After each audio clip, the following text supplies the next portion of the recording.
Today I have got this inbox message as a spam message.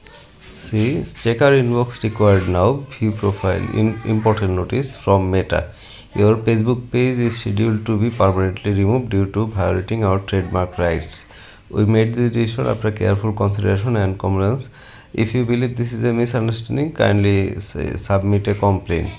Okay, so before removing the page from Facebook.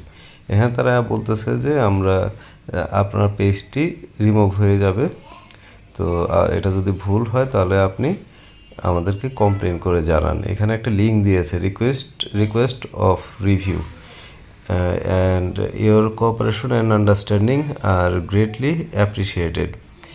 এটা একটা fake message. এখানে যদি আপনি লিঙ্কে click করেন তাহলে এমন হতে পারে আপনার ফেসবুকটা থার্ড পার্টি কেউ কন্ট্রোলে নিয়ে নিতে পারে, অথবা এখানে এমন কিছু তথ্য চাবে যেটা কনফিডেন্সিয়াল, সেগুলো শেয়ার করলে আপনার প্রোফাইলটা আপনার থেকে হাতছাড়া হয়ে যাবে। আমার চ্যানেলটা সাবস্ক্রাইব করে রাখবেন নতুন নতুন ভিডিও পেতে। ধন্যবাদ।